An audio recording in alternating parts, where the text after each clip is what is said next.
कक्षा 9 हिंदी विषय। कल हमने गुलमर्ग की खिड़की से एक रात यात्रा वृत्तांत का सारांश आज आपको समझाया था, पठन भी किया है। उसके बाद मोहन राकेश जी ने इस यात्रा वृत्तांत को आगे बढ़ाते हुए ये बताया है कि गुलमर्ग में सूरज चमकेगा तो फूल में से नया सपना जन्मेगा। आकाश में बादलों के नन्हे नन्हे द्वीप इधर उधर भटकते फिरेंगे। बादलों को द्वीप की उपमा दी गई है। भेड़ों और बकरियों के रेवड़ यानी झुंड समूह पगडंडियों पर टंग जाएंगे। दिन तब रात की प्रतीक्षा करता सा प्रतीत होगा। रात आएगी तो सब कुछ खामोश हो जाएगा। खामोश यानी सुनसान। मैदान की वह खामोशी भी जो दिन के समय इतनी वाचाल हो जाती है। अब वो कहते हैं कि गुलमर्ग की वह रात वो कभी नहीं भूलेंगे। क्यों? तो उसका यहाँ पर विवरण दिया है। देखिए, गुलमर्ग की वह रात मुझे कभी नहीं भूलेगी। मैं होटल की खिड़की में खड़ा था। दूर, बहुत दूर सामने से एक बरसती घटा मेरी तरफ बढ़ती आ रही है। मैं प्रतीक्षा कर रहा था कि कब वह मुझ तक पहुँचे और मुझे अपने में लपेट ले। बरसती घटा में गिर जाने से बड़ा सुख मैंने बहुत कम पाया है। घटा ऊपर से गिर जाए और व्यक्ति को छोटा करके उस पर छा जाए, वह इससे अलग स्थिति है। इस बार आती हुई घटा का हर संकेत मेरे सामने था और मैं उसके बराबर होकर अपनी खिड़की में खड़ा उसे बुला रहा था कि आ आ आ, मैं तुझसे कमज़ोर नहीं। हवा तेज़ थी मगर घटा तेज़ी से नहीं बढ़ रही थी। हालांकि तूफान बहुत उठा हुआ था।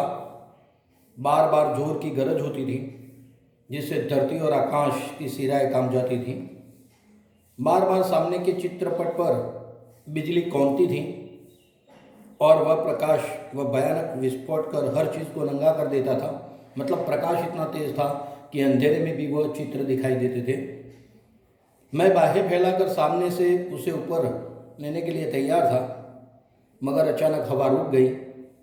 बढ़ता हुआ तूफान जहाँ का तहाँ ठिठक गया और दूर ही पर कटे, पर यानी पंख, पक्षी के पंख कट जाते हैं तो पक्षी वहीं पर रुक जाता है। उसी प्रकार पर कटे पंछी की तरह दम तोड़ने लगा। बिजली की सांस रुकने लगी और मेरी भी, क्योंकि हवा के रुक जाने से मुझे भी बहुत ऊंचे आसमान में से नीचे आना पड़ा था। तूफान का जोर उतर गया और उसके साथ मेरा भी। मैं उसके बराबर का कभी नहीं हो सका। वे ऐसे क्षण थे जो जीवन में दो एक बार ही आते हैं। गुलमर्ग में रहते हुए ऐसे क्षण हर किसी के जीवन में किसी न किसी रूप में अवश्य आते होंगे।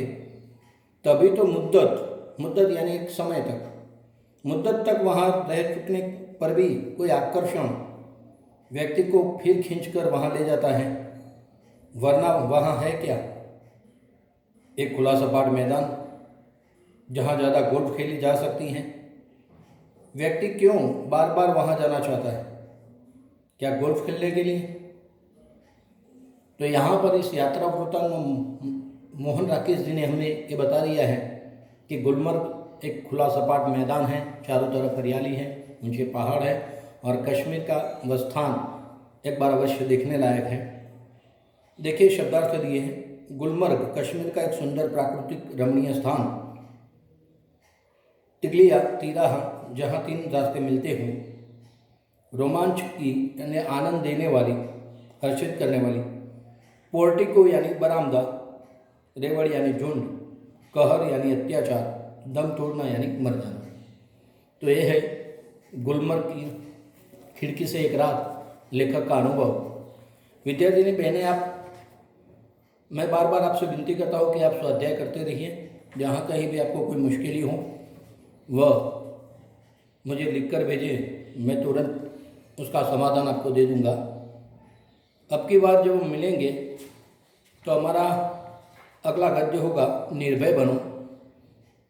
और निर्भय बनो जैसे ही समाप्त होगा तो उसके बाद हम व्याकरण की चर्चा करेंगे, आप उस व्याकरण को नोट में लिख लेना, ठीक है।